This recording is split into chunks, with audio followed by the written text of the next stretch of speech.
The sun rose weakly over the cracked fields, casting a pale light on what was once a promising farm. The poor rancher stood silently at the edge of his land, boots sinking slightly into dust that had replaced fertile soil. This land had belonged to his family for generations, passed down with stories of abundance, harvest songs, and community feasts. But this year, the harvest had failed completely. Drought had tightened its grip, pests had devoured what little survived, and debts now sat heavier on his shoulders than the sky itself. Every morning he woke with the same question burning in his chest. How does a man keep going when the earth itself seems to have turned its back on him? His neighbors had already begun selling off pieces of their lives, tractors, livestock, even family heirlooms, anything to survive another season. Some packed their belongings and left town, chasing rumors of work elsewhere. The rancher, however, stayed. Not because he was hopeful, but because he had nowhere else to go. His wife had passed years ago, his children grown and scattered, and the land was the last thing tying him to purpose. When the harvest failed, it felt as though he had failed too. Each dry stalk felt like an accusation, whispering that his efforts were not enough. Word spread quickly through the small rural community.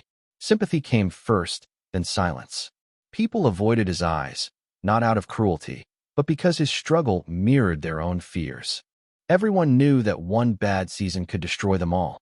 The rancher tried to find work repairing fences, helping neighbors mend roofs, doing anything that could earn a few coins. But work was scarce, and pride made every request for help feel like a wound. At night, hunger crept in, and he learned how loud an empty stomach could be in a quiet house. One afternoon, while walking through the village, he noticed the widow's house.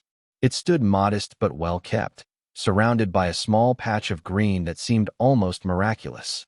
Her late husband had been known as a careful farmer, a man who believed in saving seeds rather than selling them for quick profit. When he passed away, many assumed the widow would sell everything and leave. Instead, she stayed, tending the land with patience and quiet determination. People respected her but also pitied her, assuming loneliness must weigh heavily on her days. The rancher hesitated before approaching her gate. Pride again rose in his throat, urging him to turn away. But desperation is louder than pride. He knocked, unsure of what he would say. When she opened the door, her eyes held a calm strength that surprised him. She listened as he explained his failed harvest, his lack of seed for the next season, and his fear that this might be the end of his family's land. He did not beg outright, but the words carried the weight of need. The widow was silent for a long moment. She invited him inside, poured water, and asked him to sit. She spoke of her husband, of how he had always believed that seeds were not just crops but promises. He had saved them not for wealth, but for security, for moments exactly like these. The rancher assumed she would sell him some seeds at a price he could barely afford, or perhaps lend them with strict conditions. Instead, she surprised him. She told him she would share her late husband's seed freely, without selling it, without interest, without guarantees of repayment. Her decision shocked him. Those seeds were her safety, her future. Giving them away meant risking everything her husband had worked for.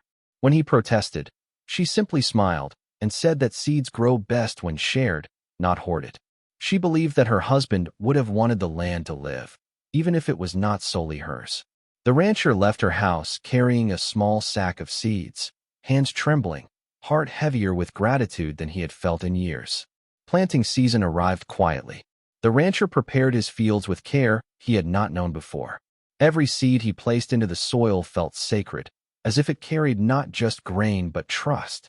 He worked from sunrise to sunset, whispering prayers into the dirt, asking the land to forgive him, to try once more. Neighbors watched skeptically. Many had already given up, convinced that another failure was inevitable. But a few noticed something different in his posture, a renewed sense of purpose that no drought could fully erase. Weeks passed, and small green shoots began to appear. At first, the rancher thought his eyes were playing tricks on him. He knelt, touched the fragile leaves, and felt hope stir like a forgotten song. The rain came lightly, not enough to flood, but enough to nourish. Each morning brought new growth, and soon his field looked alive again. The widow often walked by, nodding quietly, never seeking praise or acknowledgement.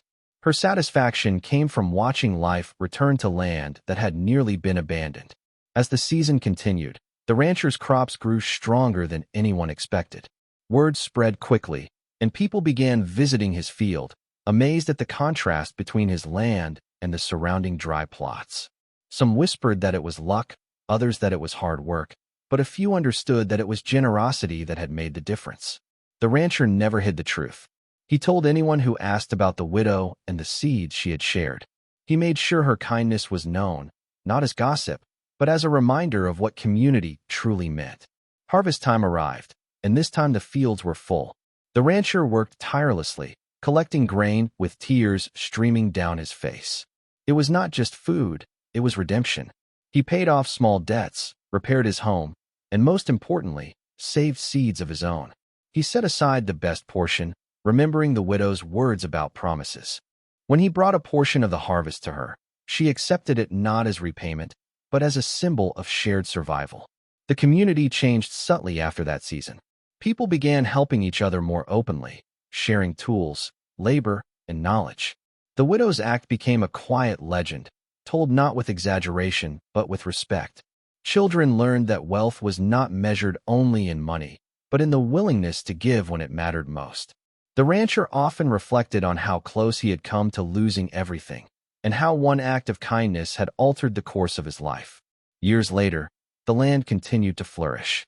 The rancher and the widow remained close friends, bound by a shared understanding of loss and hope. The seeds that had once seemed so few multiplied into abundance, feeding families and restoring faith. The rancher often stood at the edge of his field, watching the wind move through the crops, knowing that generosity had planted roots deeper than any drought could reach. This story is not just about a failed harvest or shared seeds.